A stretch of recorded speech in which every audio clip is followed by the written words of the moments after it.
Kasi nalusutan na tayo ni Alice Go. Sabi niya, backdoor ang ginamit. Sabi ni Sheila Go, supposed to be na sister niya. Pwedeng airport ang ginamit niya. Nililigaw lang tayo. So we have to be very strict na bantayan yung ating mga airport at seaports. Dahil kung hindi, nilabas-masok yung mga kriminal o maybe even PLA, People's Liberation Army. Nakakatakot yan sa dredging vessels. Pwedeng sumakay dyan.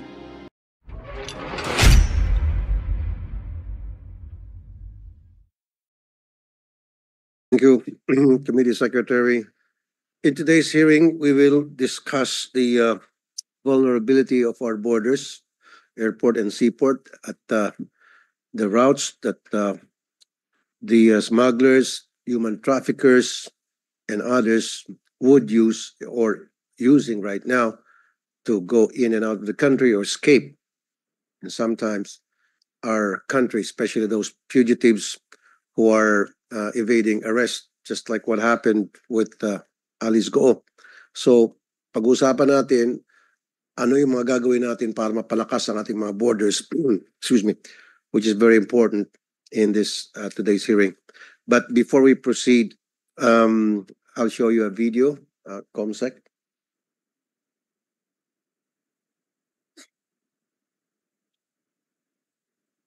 Okay.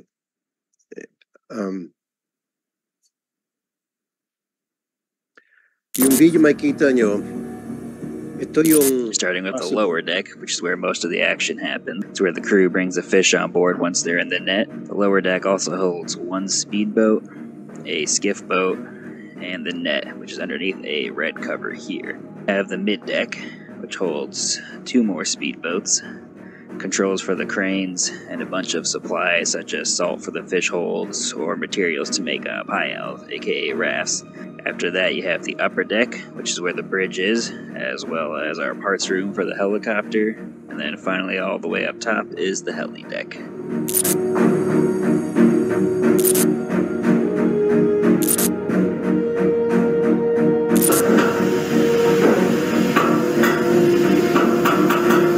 So makikita nyo na yan, or speedboat nababa from the vessel. Kasi may kwento ni Sheila Go sa hearing na from Little White Boat. Okay, sorry. Good. From the Little White Boat, sila ay nag-transfer sa fishing vessel. So that could be the scenario na kasi nung una nagdududa ako na paano lilipat ang isang speedboat pasahero sa speedboat o maliit na bangka papunta sa malaking fishing vessel. So pwede yun. From a speedboat, tapos meron yung crane, nakita naman natin, iangat lang papunta sa loob ng barko. Kasi nagdududa ako noon, maalon paano sasampa yung isang pasahero sa maliit na speedboat going to a big fishing vessel. So ito naman another scenario.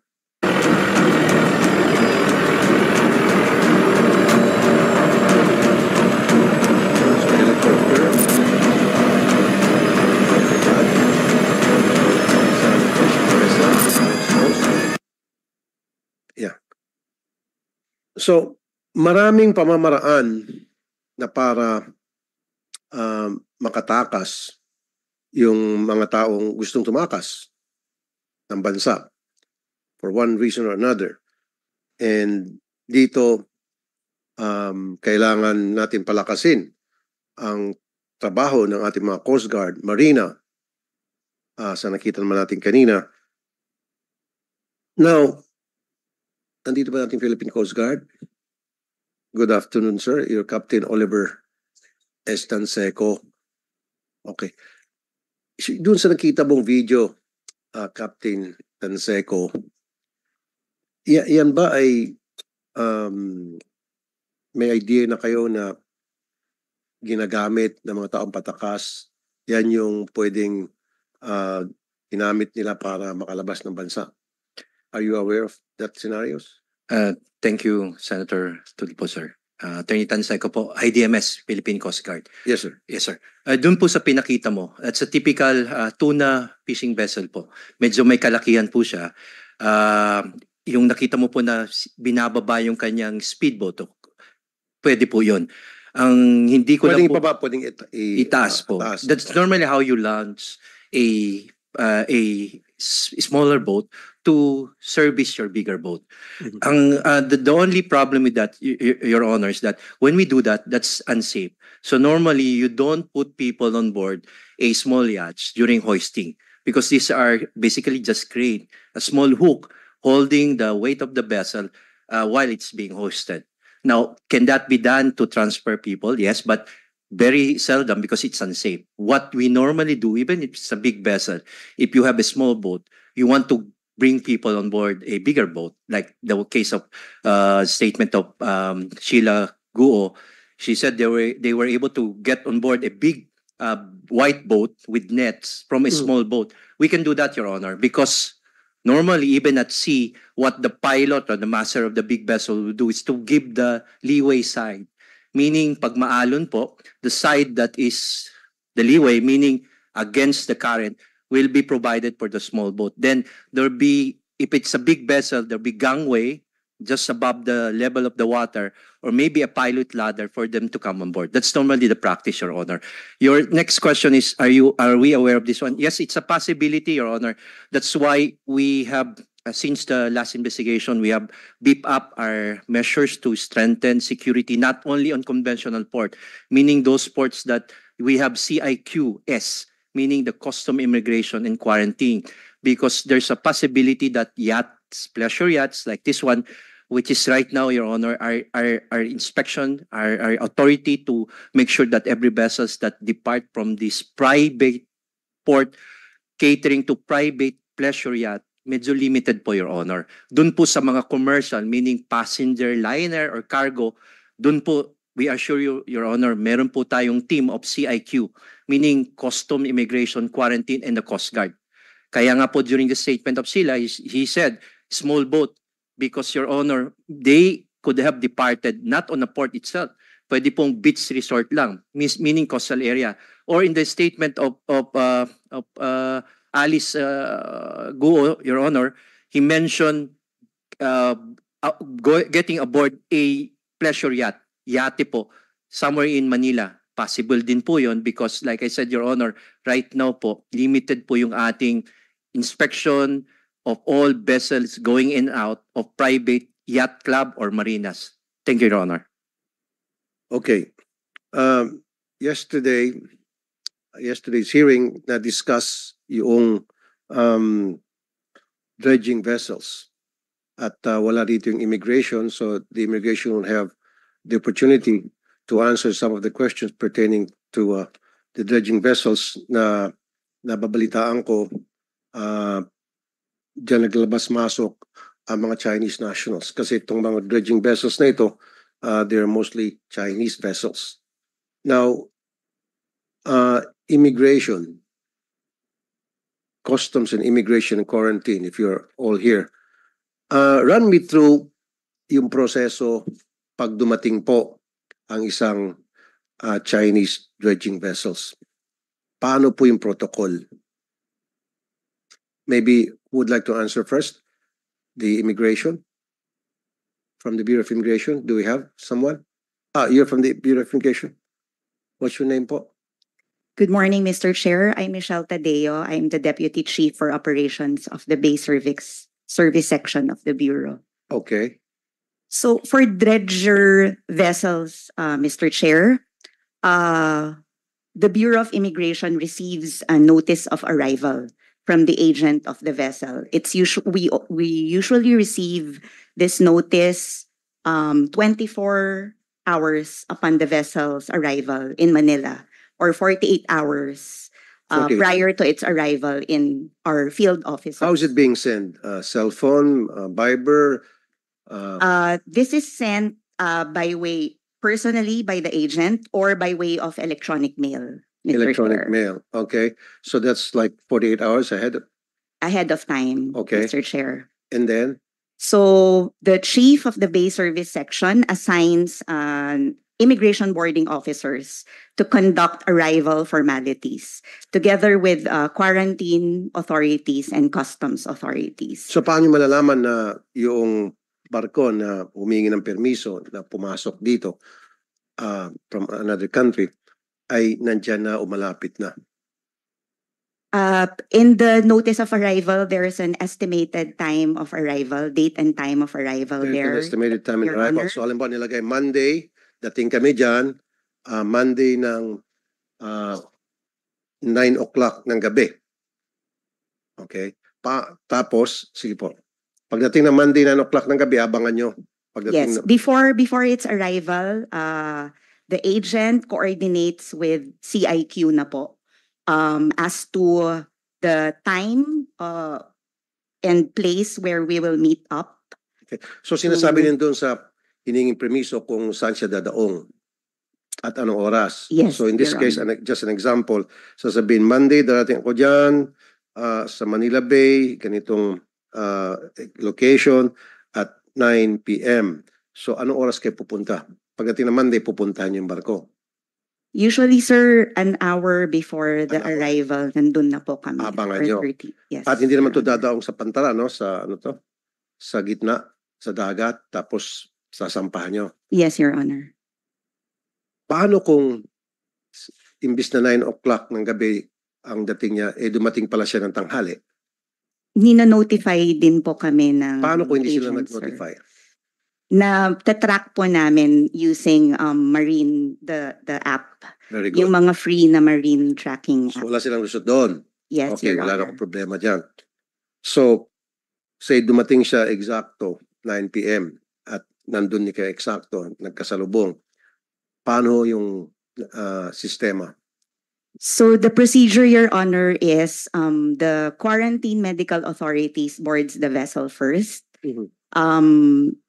Immigration comes in after quarantine medical officers clears the vessel from any infectious disease. Ilan po yung quarantine officers?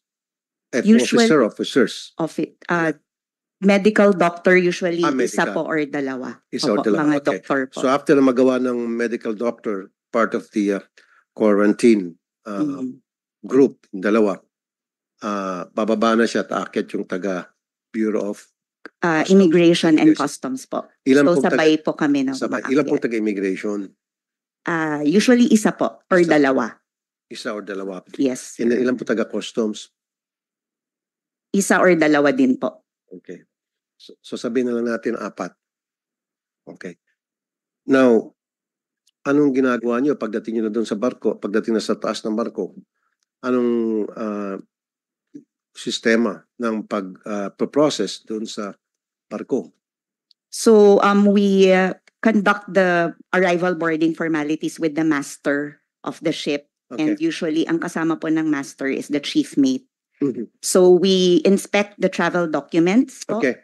and the crew list and passenger manifest of the ship. Pero for the dredger vessels po, lahat po yan ay crew ng barko. So tinitingnan niyo yung manifest.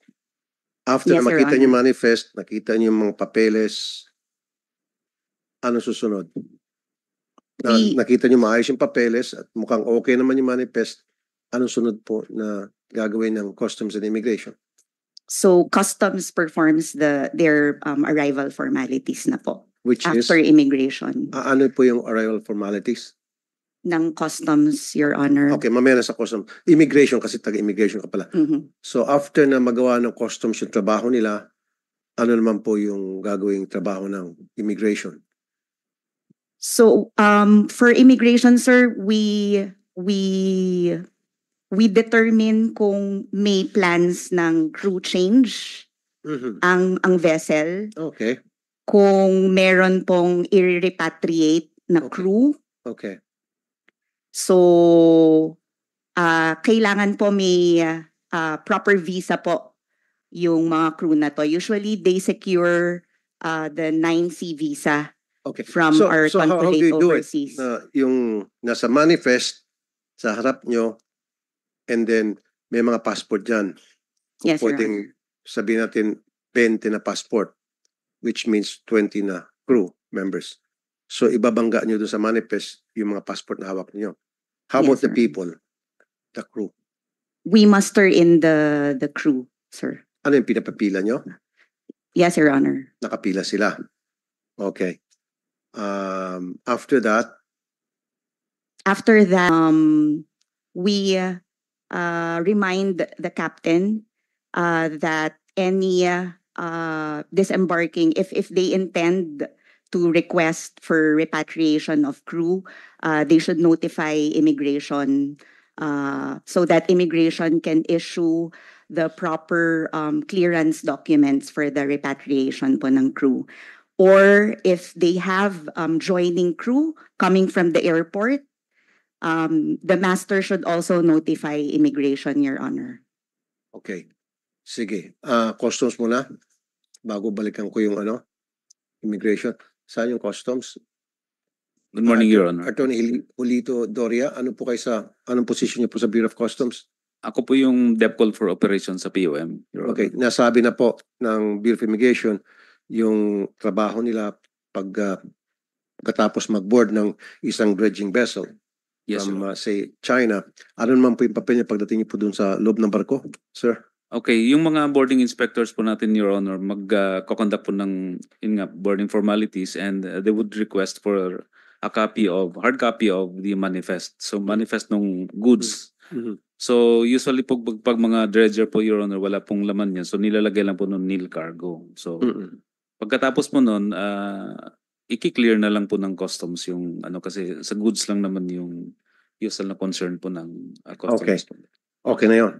Yes, Your Honor. You sure, lahat na.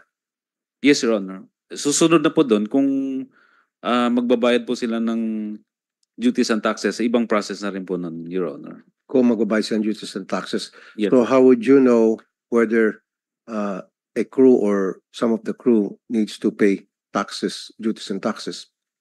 Pag may makikita po doon sa loob, Your Honor, na dutiable, Paano po na makikita? Paano nyo nakikita yun? kasi po i-inspect po yung buong vessel po, Your Honor, kung meron siyang mga goods na karga. So ililist Okay. po yun. Inspect nyo. Opo, Your Honor. Yung mga maleta in-inspection nyo. Usually pag mga personal na luggage po, hindi na po nasasama po yun. Hindi Your na. Honor. Kunyari, meron pong malaking maleta, personal luggage, hindi nyo na-inspect, syempre, sabi mo. Tama. Hindi na po Hindi na. pinapasok. Paano kung punong-punoy ng cocaine at shabu? Your Honor, pag mga ganun po kasi, based na dun sa human intelligence po yun, Your Honor, kung... No. No. Tinuturo mo agad yung responsibility nyo sa ibang ahensya. No, dapat in-inspect nyo yung luggage. Kasi sabi mo, wala nang inspection pag personal luggage. Tinitingnan nyo lang yung barko kung meron dapat mga bagay doon na taxable or kailangan magbayad ng duties. Hindi nyo na, galing sa'yo, hindi mo na in-inspection yung mga maleta. Now, paano nga kung merong bomba doon, may baril doon, o merong shabu o cocaine doon? Lusot na. Your Honor, po, ang usual lang po kasi ng ginagawa natin per procedure is tinitingnan po yung usually yung store list. So nakalagay po doon kung ano yung mga goods na nakalagay doon sa store list niya. I'll tell you what, Yes, Your Honor. paligoy-ligoy ka pa. From now on, inspect nyo lahat ng mga gamit ng mga crew members. Physical inspection. Parang x-ray. Di ba, pag sa airport, darating mga gamit, may dinadaan ng x-ray yon para makita kung may laman, kung ano laman ng bagahe. Do that. Kasi, pwedeng isang maleta, may kargang shabu, may kargang mga baril, may kargang cocaine. Lusot na. Kung merong 20 na crew at yung 20 crew na yun, lahat sila tig isang maletang cocaine, tapos tayo.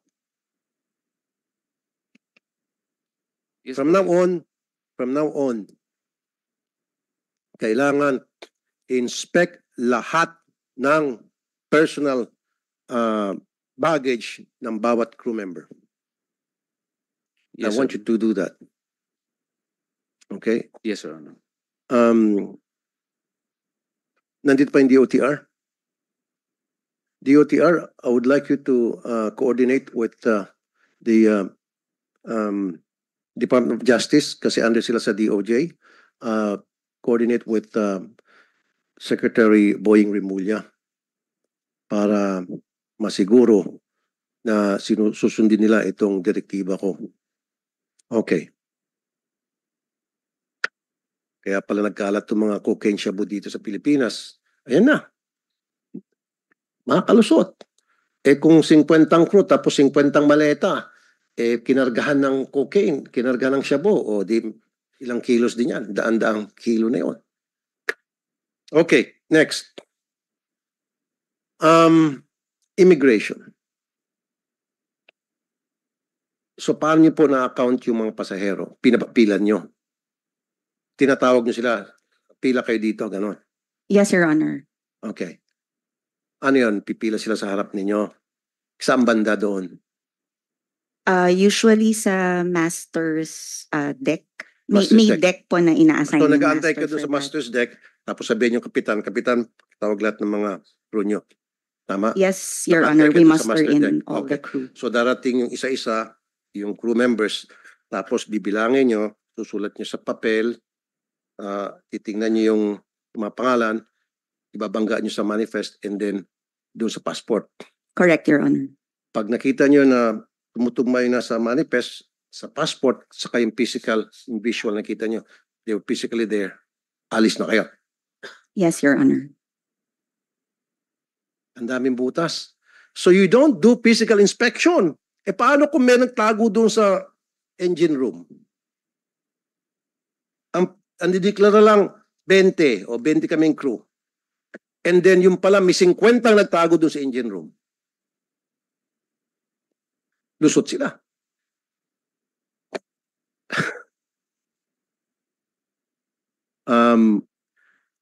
Kumuha kayo ng K9. Maybe Coast Guard or Immigration and Customs. At yung K9 na yon, mag-aamoy ng drugs at K9 na mag-aamoy ng mga tao. At malalaman, halugugin nyo yung kasulok-sulukan ng mga barko. Top to bottom. Para masiguro walang taong nagtatago doon. Kung ano yung nasa taas na nakapila, yun lang yun. At walang mga nakasiksik na mga kontrabando sa ilalim ng barko. Di ba, ma'am? Now, tapos nung bababa na kayo. Pagbaba ninyo, so nasa laot yung barko, pagbaba ninyo, uwi na kayo sa opisina ninyo. Tama? Yes, Your Honor. Chill-chill na kayo. Tama? Siyempre, walang gagawin. Gabi, uwi na. So, chill-chill na kayo. Paano kung yung mga crew members bumaba at say pumunta sa restaurant kumain, pumunta sa 7-Eleven, paano nyo po ma-account yun? Paano nyo po na-monitor yun? Dapat po dino-notify po kami ng master through the agent. Dapat. Paano kung hindi sila notify, matigas ng ulo kasi may balak silang gumawa ng hindi tama? Wala po kaming presence 24/7 sa port. Exactly. Again, doon natin nakita yung vulnerability ninyo. Kasi nga po, ma'am, sa Zambales, maging dyan sa Manila Bay, dito malapit lang sa amin. Dyan sa dating Sofitel, may kita yung dating dredging vessels dyan. Bumababa yung mga Chinese para magpasyal, para mamalengke, para kung saan-saan silang gumala. So, how would we know kung sila ay babalik pa o hindi? You wouldn't know that, right?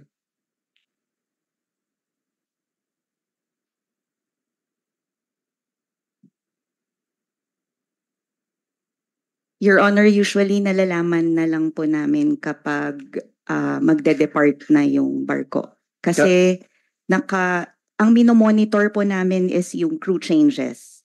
Like yung number, yung dineclare nila na umakyat, yung nag-join na crew, Right. and then versus yung mga bumaba po at nag-sign off na po from their contract So, po sa barko. Kaya nga, pag alis na ng barko, babalikan nyo sila. Siyempre, magpapalam sa inyo na paalis na sila.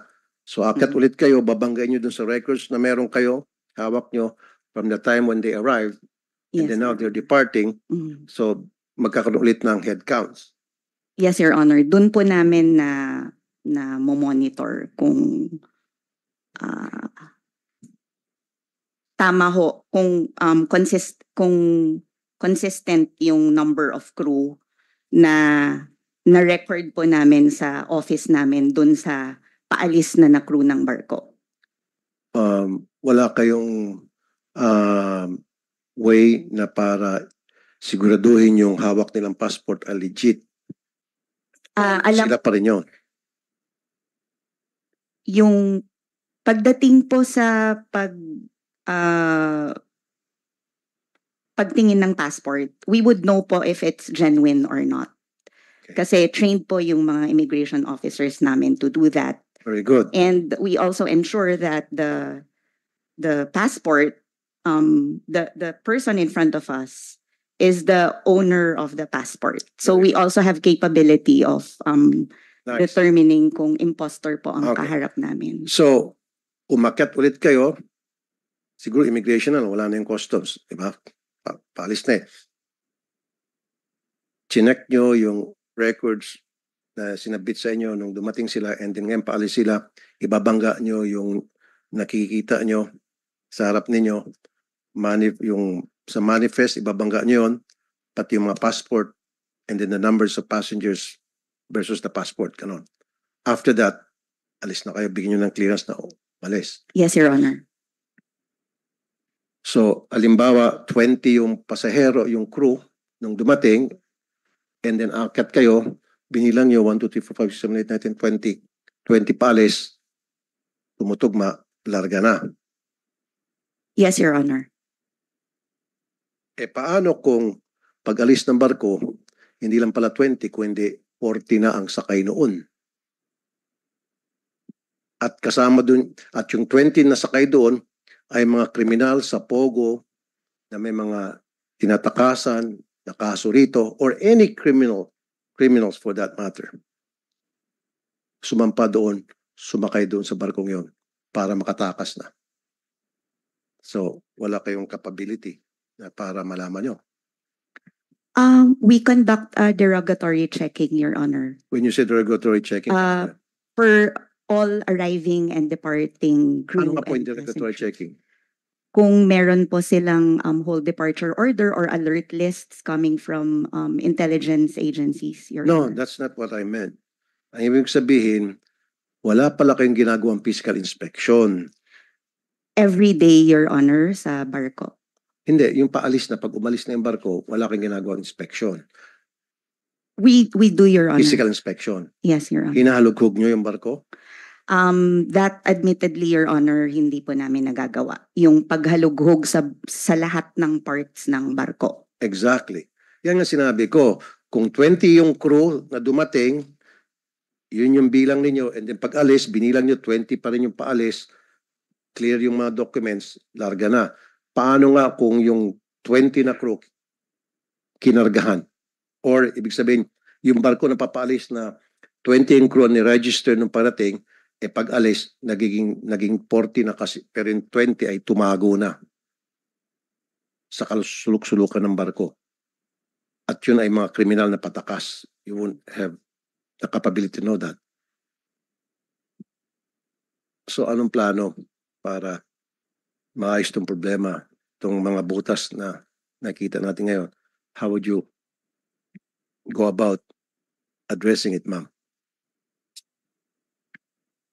Your Honor, we should be able to inspect the entire ship. Probably we can ask assistance from security, also from the Philippine Coast Guard, to help us in doing this, Your Honor.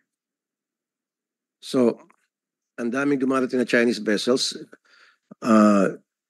Isa-isang buwan, ilang Chinese vessels sa dredging ang dumarating? At ilan ang umaalis?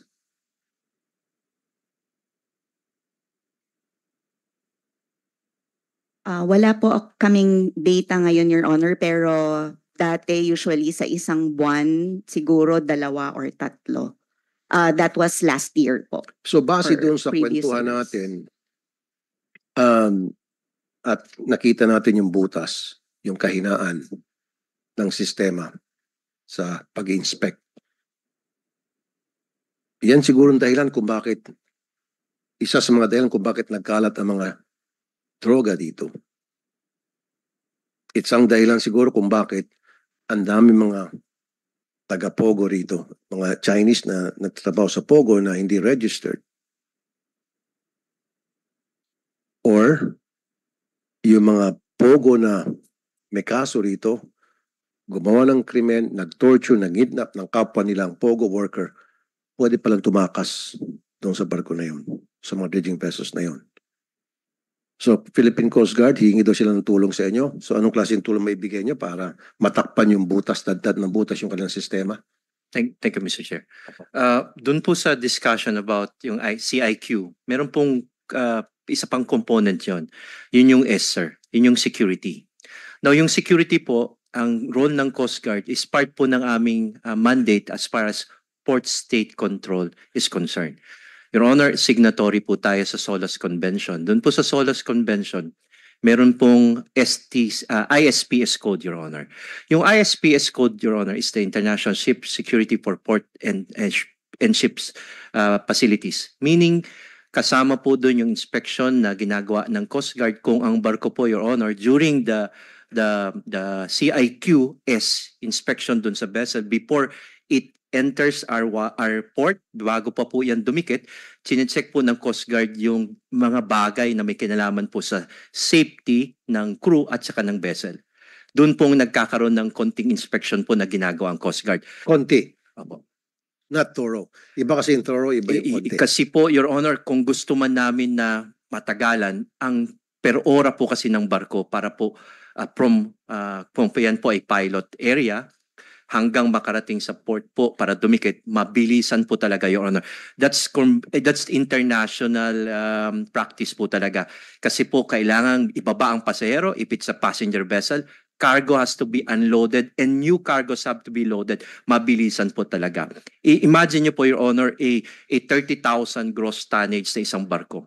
Ang laki po ng square footage po niyan na dapat inspeksyonan. Not to mention mga spaces po niyan, cargo hold, engine room, at saka accommodation po, which is in the accommodation po ng barko. Gusto man po naming 100%, kailangan po talaga mabilisan po yan because the vessel has to dock, has to unload passenger and cargos as I mentioned No, I'm earlier. talking about the dredging vessel. Pag sa dredging vessel po, di smaller po ito, that we can do, Your Honor. Kasi po dito nakasama sa trabaho po ng Philippine Coast Guard is to make sure na yung vessel po, yung crew niya, that are going to stay and operate the vessel, kailangan po pumasok po sa requirement po ng manning, sa training po, including the So kasama ka equipment. sa pagsampa. So CIQS. Yes po, yes sir. Yes po, Your Honor. Part po yan ng port state control function ng Coast Guard. So ini-inspect nyo, inahalughog nyo. Yes po, Your Honor. Somewhat because inspection in a sense that is the vessel's equipment as far as prevention ng pollution, Your Honor, firefighting, pagdating po sa load line, ballast water po ito. These are international. Opo. Hindi ako interested sa mga kagamitan. Yes, sorry po, sa Your Honor. mga Yes, sorry. equipment. Yes po. I'm interested doon sa mga tao. Doon sa tao as far as their proficiency to operate the equipment.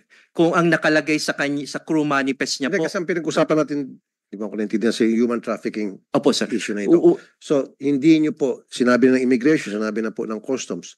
So, kaya nga pinasa ng immigration yung security issue sa inyo. So, wala talaga kayong ginagawang pag-i-inspect o hinahalughog yung buong vessel, itong dredging vessel, para masiguro na walang tatago dun sa mga engine at lahat ay nasa deck at nakapila para to be accounted for. Admittedly, Your Honor, wala pong ganong thorough inspection po. But Okay. ang tanong po, how can we help? Your Honor, meron po kaming K9. We'll be willing to assist the customs pagdating po sa sa search po ng vessel po kung may drugs po yan because dalawang klase po, explosives or drugs. So yun po, we will provide. We have personnel that can assist po sa immigration, custom, and of course other agencies. Kung kulang po sila sa tao, we are willing to be deputized, meaning i-train how we can inspect po yung documents po as far as passport is concerned. Kung sakali pong kulang sa tao or marami ang barko, including dredging vessel po, not only in Manila, but also in Mindanao. Your Honor, yun po ang siguro ang magandang tulong ng Coast Guard po, not only to the Department of Transportation, but to other agencies as well. Thank you, Your Meron Honor. ba kayong mga K9? Marami po ang Coast Guard. Surprisingly po, mas marami pa po yata kami sa PNP sa K9 because ang isang trabaho po ng Coast Guard is ensure the safety of every vessels that are docked in our country. So doon po tayo. So, gamitin niyo yun pag kayo sumasampa sa mga dredging vessel na galing sa China. We will submit to your wisdom, Your Honor. Isasama po namin yan sa procedure po namin as we speak, Your Honor. Yung drugs, ammunition, and of course, yung mga tao, Correct, Your Honor. maamoy na may taong nagtatago dyan, so pwedeng palabasin, pwedeng inspection, and pwedeng kapupan. So you'll do that now. Ma'am, please Thank you po. don't laugh. Don't do that. Seryoso kami lahat, tapos kayong dalawang tatawanan kayo ni Mr. Attorney Doria. Don't do that again. Sorry, Your Honor. Thank you, ma'am. Thank you, ma'am. Sige po, gawa na lang po kayo ng proper coordination sa customs, sa immigration, and yung sabi ko yung DOTR will coordinate with DOJ para masiguro na masunod yung pinag-usapan natin dito. Yes, Your Honor. Pero clarification po. Glad po. Will this be DOJ? Kasi ang Bureau of Customs reports to DOF while BID is DOJ. Okay. So DOJ and DOF. Thank you. Siguro. Thank you for that correction. Sige, DOF and DOJ, yung mga secretary doon. So proper coordination. Anyway, yung Coast Guard naman under sa DOTR. Okay. Sige. Now, yung sa airport nga pala, may nakita akong picture na I would like to commend the MIA, Manila International Airport, dahil nung mag-usap tayo noon, sir, sinabi ko, palagi ako nag-alboroto tungkol doon sa General Aviation Terminal at yun ay, it will serve as a processing center para sa mga VIPs na umaalis at dumarating sakay ng isang private or chartered plane. So meron na, can we show the picture? Okay. Pakita ka natin. Yan. Yan na yun. Yan after na mag-usap tayo. Yan after na sinabihan ko kayo na maglagay ng Aviation Processing Center. Yes, sir. Yep. Thank you, Mr. Eric Jose Ines. Sir, thank you. Okay. So, yung papaalis ng mga pasahero sakay ng chartered plane, hindi na sila pwedeng pumasok sa gate. Hindi na sila pwedeng dumiretso-diretso sa tarmac. Opo. Okay. Dadaan sila dyan, so merong frisking. Opo. Good. Then after na ma-frisk sila, yung kanilang mga gamit ay dinadaan sa x-ray. Opo. Dapat. Very good. After madaan sa x-ray, yung passport nila ini-scan sa booth Yes, sir. ng immigration. Yun Perfect. po. That's exactly what I want. Okay. Thank you, sir.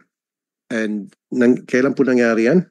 Mula po nung inutos po niyo yan, ginawa po namin. August 1 po tayo nung binili niyo sa amin.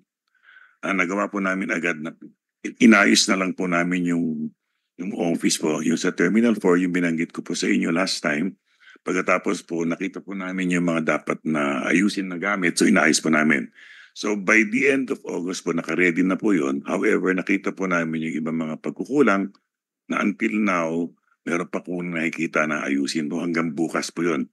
Because kahapon po nagkaroon po ka ng orientation ulit sa mga gumagamit po ng aviation area para malaman po nila. Bukas naman po magkakaroon kami ng final run-through sapagkat bukas po ng ating gabi ay ta-turn over na po namin sa San Miguel po. Okay. Again, maraming salamat po sa inyo dyan sa MIA Authority. Salamat din po. I really appreciate that. Matagal ko na kasing inaalboroto yan at tinupad nyo rin yung aking request. Thank you so much. Yan po ay ginagawa, well, Mia ka lang, ano, yung Kaap siguro. Kaap siguro ay gawin din natin sa iba't ibang airport. Saan Kaap? Kaap? Is Kaap here? Sir? Yes, sir. General Ricardo General Banayat, sir. I'm Banayat. the Chief Security Intelligence Service. Okay. Mabuti sa mga NAIA airports natin, meron na. Okay. Paano po yung sa mga probinsya? Meron na rin ba processing center? Aviation, general aviation terminal? Nung dinirect niyo po ang to have it implemented vigorously, and we immediately directed our airport security managers to see to it that the policies and the SOPs that we have actually established should be strictly implemented. Okay. Strictly implemented. Define strictly implemented in your dictionary, sir.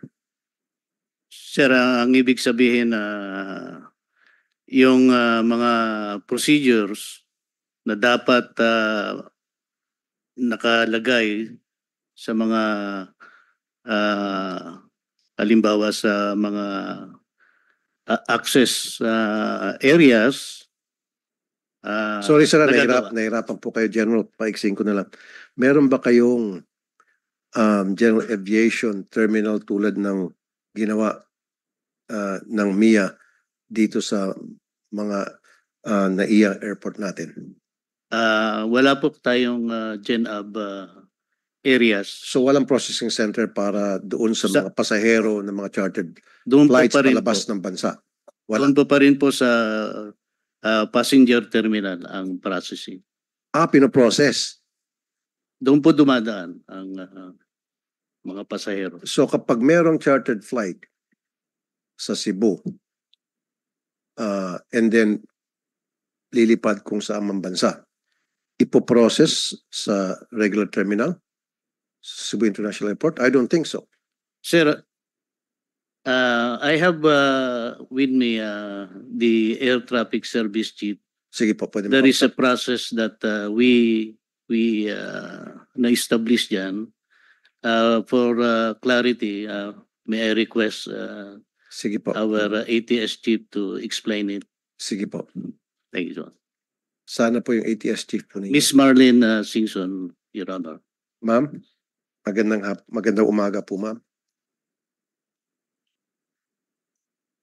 Magandang umaga po, Your Honor. Marlene Singson from Air Traffic Service. Actually, sir, if you remember yung sa MIA pong incident before, na Chinese din sila.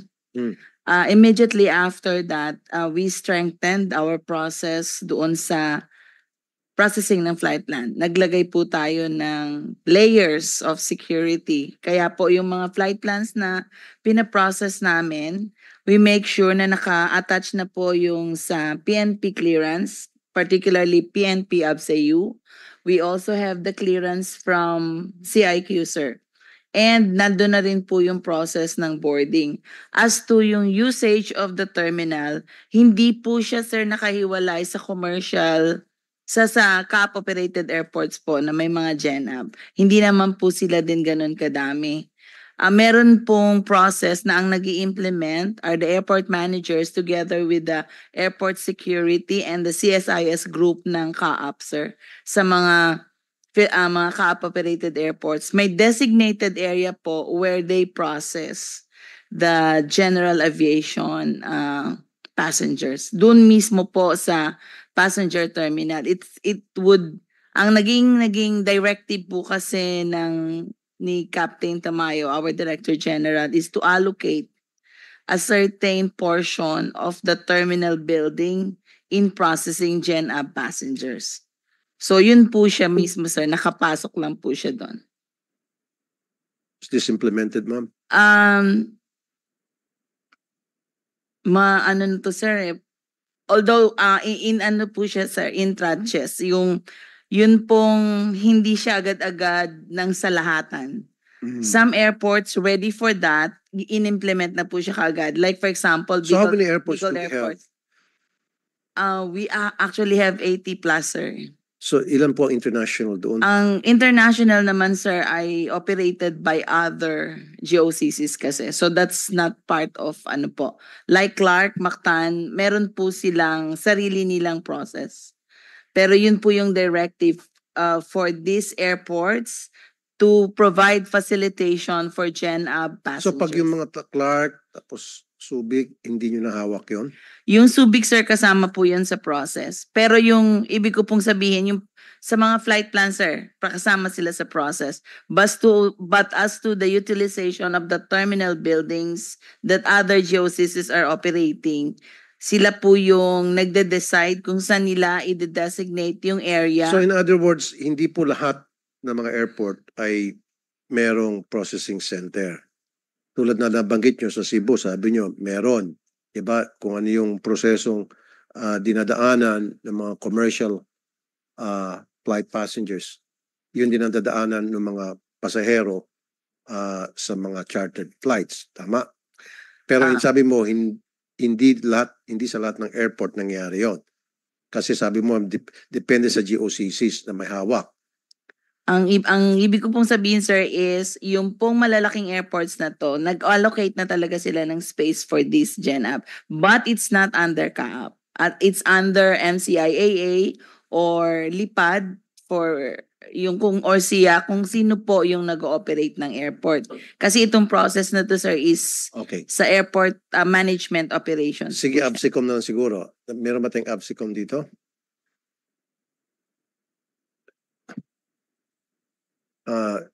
Sir, Morning, Your Honor, sir. General Brahano, sir, of PNP ABSI Group, sir. General, so I understand na yung ABSICOM ay present sa lahat ng mga airport regardless kung GOCC management ang nakatoka doon o hindi. Meron talaga ABSICOM pag airport pinag-usapan natin, tama? Yes, Your Honor. Nabanggit ng kanina ng CAAP, hindi daw lahat ng airport ay merong General Aviation Terminal to process VIP passengers ng mga chartered flights. That's true, Your Honor. So hindi lahat. Hindi lahat, sir. Wow. So ibig sabihin, pwedeng makatakas ang isang fugitive na evading arrest. Pumuntang China, pumuntang Hong Kong or anywhere because hindi pala na Can I clarify that, Your Honor? o mag-smuggle. Yes, sir. Yes, sir. In my understanding, sir, ang nabanggit ng CAAP, sir, hindi lahat merong common terminal to process yung general aviation flights. In those cases, doon nagpro-process, sir, sa aircraft operators hangar mismo, sir. Sa hangar. Yes, sir. Doon ipoprocess yung Yung if it is an international flight, sir, yung CIQS, Customs, Immigration and Security and Quarantine, sir, nagpupunta doon sa hangar mismo, sir, para i-process, sir, yung flight, sir. yung flights Yes, at sir. i-process yung mga pasahero. Opo, sir. Okay. Chine-check po yung mga cargo ng mga pasahero. Yes, Your Yung Honor. maleta. Yes, sir. Nandun kayo, nakikita nyo. Yes, sir. Okay. Now, paano kung alimbawa yung passport na hawak ng pasahero na sakay ng charter flight ay hindi legit. Kasi pupunta kayo, wala namang kayong dalang machine na para i-scanner to scan I'm sure sa immigration, pag pupunta kayo sa hangar ng isang chartered flight to inspect the passengers, wala kayong dalang scanner, di ba? To scan the passport. Wala po, Your Honor. So, pwedeng yung pasahero doon, ang hawak niya ay fake passport. Your Honor, hindi po kailangan ng scanners to determine if the travel document is authentic or fraudulent, Your Honor. Sa visible eye po, makikita na rin ho namin, may mga security features that can be seen through yung magnifiers lang or UV light. Di ba pag dadaan ka sa airport, sa immigration counter, ini-scan yung passport or gumagawa ng eye scanner or fingerprint. Kasi kung pupunta kayo sa hangar, wala yun, hindi nyo dala yun. Hindi po namin dala yun, sir. Yung for the biometrics check, Correct. wala po kaming capability for the special flights. But we can determine if the passport is fraudulent po through yung mga handheld equipment po, like magnifiers and portable UV light. Okay. Pero mas maganda pa rin talaga, tulad na ginawa ng MIA, magkaroon talaga ng processing center para sa mga chartered flights para masiguro nila malusutan. Kasi nalusutan na tayo ni Alice Goo, sabi niya backdoor ang ginamit. Sabi ni Sheila Goo, supposed to be na sister niya, pwedeng airport ang ginamit niya, nililigaw lang tayo. So we have to be very strict na bantayan yung ating mga airport at seaports. Dahil kung hindi, labas-masok yung mga kriminal o maybe even PLA, People's Liberation Army. Nakakatakot yan sa dredging vessels, pwedeng sumakay dyan at mamaya kausapin natin yung mga intelligence community natin.